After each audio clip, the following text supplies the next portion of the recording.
Bitcoin rockets $1,000 this morning in the most heavily traded hour of the coin's history. Ripple and Santander unveiled their cross-border payments app for customers. Vietnam investigates a $650 million ICO fraud. OkEx moves to blockchain island of Malta. Korean crypto frenzy appears to have returned as of this morning. FOMO is a mofo. We've got all your headlines mixed with some daily market analysis. I'm Elio Trades, and your FUD TV daily update starts now. Welcome back, FUD Nation. That's right, guys. Just jumping in here on the total market caps, we can see that we have green. So much green. It is a green day here. And as you can see, the top 100 possess coins that are over 100% in the green, like Mithril. Bitcoin is up almost 10%. And that is coming from literally 1 hour of trading. 1 hour of trading this morning led to a $1,000 rocket in price on the Bitcoin charts. And we can see actually, if we click over to this chart, you can see here that this hour, and I'm gonna zoom in here, right above my head right here, this candle right here, this was the volume for 1 hour this morning of Bitcoin trading volume. And you can see how much higher it is than any other volume spike here going back to even December. Over $1.2 billion in trading volume in just 1 hour is insane. It's insane. Obviously, a lot of people have predicted that April would be the let's go time for crypto, like the revival point here where people were getting taxes. People essentially are expecting the bear market to largely come to a close here during the April period. However, maybe that won't lead to the full recovery to the $800 billion mark, but we're definitely expecting to see some solid recovery and continual growth throughout April, and hopefully leading to, you know, a midsummer real bull run, or hopefully a continual bull run for the next, the rest of the year would be good. Regardless, what we see here is that we have huge growth of coins in the top 10. Whenever you get huge growth of coins in the top 10, you get serious growth of the total market caps. And that's why we are sitting here almost at 300 billion. And we have really been working our way. We could barely get over 250 billion for more than a few days at a time. We were as low as 240. So this is really good. And we can see that we're starting to really recover here. We had a flippening last night of EOS and Litecoin. So cheers to EOS for taking the number 5 spot away from Litecoin. Sorry to the Litecoin fam. Sorry to you guys, obviously. Litecoin fam. The reality is that we don't know exactly what's causing this EOS pump, because the EOS pump could be caused by them. They have so much money. They have so much money. It's hard to say exactly where the EOS pump is coming from, but there's a possibility they could just be pumping it themselves, which would mean that there's a lot more pump left to be done here because they could continue to do this. They have so much Ethereum. This is still interesting. We're seeing EOS overtake Litecoin. Litecoin was long been considered, one of the top few coins, and it slowly drifted down here, and now it brings up the questions of what is really the future for Litecoin. We see some bigger gains on every other top 10 coin than Litecoin, and very interesting just to see what's going to happen here in the medium to long-term futures with this top 10 coin group here. I could see this getting shaken up quite a bit, especially with the moves being made by Ontology, which thankfully has slowed down a bit, but I don't think it's fully slowed down that much. It's still, see, look, it's even up on the day. I knew it. It was slightly red at the beginning of the day, but it is no longer. And you can see, look at this. Yeah, it pulled back a little down here on the 5th. And then it pulled back again through the 9th. And then it pulled back again, but it's not stopping. Ontology is the beast. So I'm pretty hyped about what Ontology is going to do, and I'm not worried about this coin at all. And I've been continually to accumulate, even though it keeps getting more and more expensive. VeChain with a nice pump. Everybody's having nice pumps today. Let's just see what the biggest gainers and losers are here. Mithril with a huge pump. Oh my me, it was back down to 16 cents and now it was up to 65. This is one of the most volatile coins. I'm just going to give you guys, if you've been watching the channel, you've seen that I've done this a few times, but look at this volatility from when Mithril dropped all of 2 weeks ago or something, 3 weeks ago. So it started down at 9 cents, made its way up to $1 almost, and then, or I guess 90 cents, back down to 24 cents, up to 50 cents, down to 18 cents, up to 30 something cents, down here to 16 cents, and now up to 54 cents. Oh my God. This is one of the craziest projects. I mean, roller coaster that is Mithril. I honestly just love the swingy craziness of it. It makes me want to just get involved with it for sport, you know, not because I care about the fundamentals of the project, but just because it's so much. It's a roller coaster. Look at this thing. This is like going to Six Flags. And it looks like they got listed on BitHum, which of course is one of the largest, most prominent exchanges in the world, being very, very important in South Korea. So they are very much so controlled by a wealthy individual who might be pumping the coin themselves. Hard to say, but there is a huge, huge pump coming out of Mithril. Under that, we have Bitcoin Private with a 60% pump here, Steam with a huge pump, Substratum and Elf. I know Elf also got listed on BitHum. Substratum, though, with a really nice pump, and Steam. These are all phenomenal projects, and wow, we can just see that we have one, and we'll count Factum here because it's almost there. 1, 2, 3, 4, 5, 6, 7, 8, 9, 10 coins. We have 10% of the top 100 coins are over 20% growth. Spell out bull run. How can you spell bull run again? I can't spell it. Bull. And yeah, we literally only have one coin in the top 100 that's lost any money at all, and that's Bitcoin Diamond.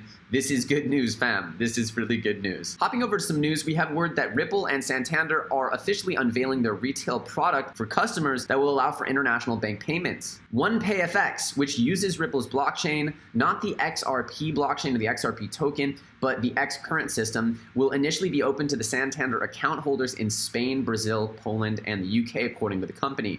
From today, customers in the UK can use OnePay to transfer money across Europe and to the US. In Spain, customers can transfer to the UK, US, while customers in Brazil and Poland can transfer to the UK. Transfers to Europe can be made on the same day, and we are aiming to deliver instant transfers across several markets by the summer. That's right, instant transfers between customers internationally by summer. This is huge. This is absolutely huge. When we talk about like doing what you say you're gonna do, allowing for me on an app to go ahead and transfer internationally as much money as I need to someone else and have it be instant, that is not possible today. If you've ever lived in a foreign country or tried to transfer money internationally, you know that this is a long process, takes a few days at best. And so this is absolutely monstrous, and this is the story of adoption. This is it, and this is how it happens. And we have word that Vietnam is investigating a $650 million ICO fraud. No, your ears did not deceive you. Vietnam is actually indeed investigating fraudulent ICOs that have conned upwards of 32,000 investors out of $660 million US equivalent value.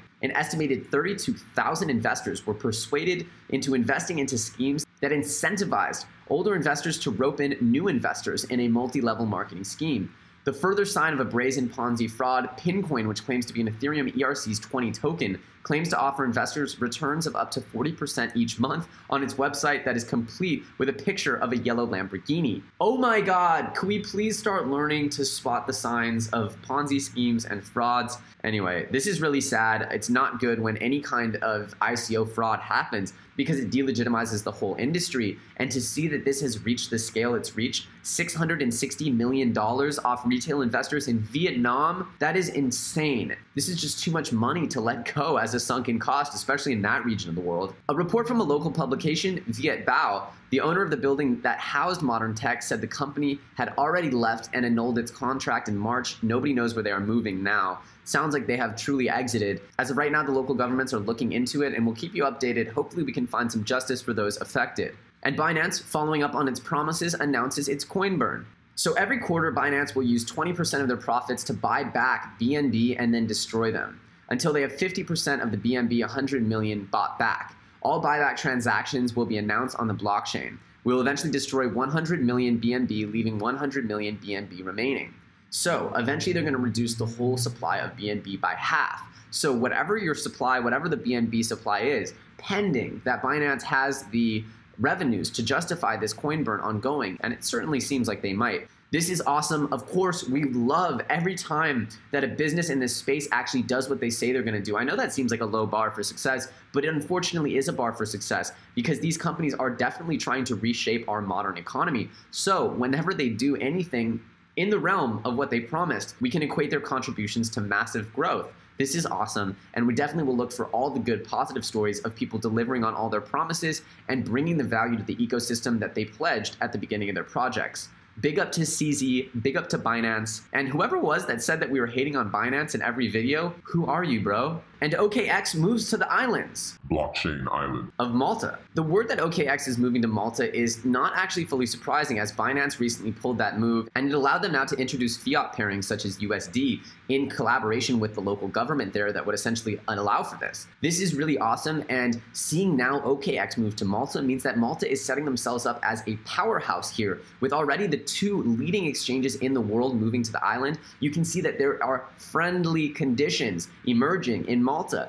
And what this means is that as certain nations react potentially, not necessarily restrictively, but potentially restrictively against cryptocurrencies, what's going to happen is these other economies like Malta are going to pop up and offer hospitality that other nations will not. This is the trend of cryptocurrency. This is what decentralization means. And this is why the whole community, this is why this whole revolution is so powerful, is because one nation or one small actor can step up and become a hugely influential actor by changing the way they play the game.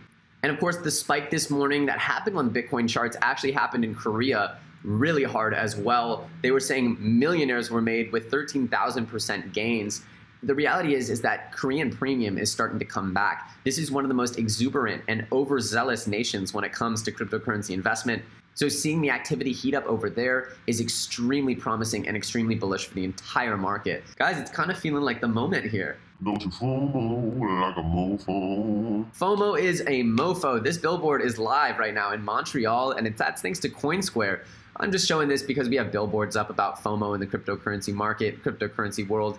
What we're doing here, this experiment, this feeling, this community we're building, this is a shared experience. And this is part of the reason why we created this channel. This is a community experience for all of us to grow, build this community, build more support, build more understanding of the cryptocurrency industry and ecosystem. And together we will create more understanding, more billboards, and more adoption. Thanks so much for checking out our FUD TV Daily Update. We hope you enjoyed it. And if you did, don't be afraid to smash that like button, comment below, or share the broadcast. Of course, if you're an investor or enthusiast in the space, you should definitely subscribe to this channel. We do crypto vids each and every day. And of course, we try to bring you the newest and truest in the space. Obviously, FUD Nation, shout out to all you guys who have been rocking with us. You guys make this whole journey all that much more special. For whoever shows up every day, you guys know exactly who you are. I know exactly who you are, and I truly appreciate it. Thank you so much to everyone for being with me today on FUD TV. I'll catch you very soon on the next episode.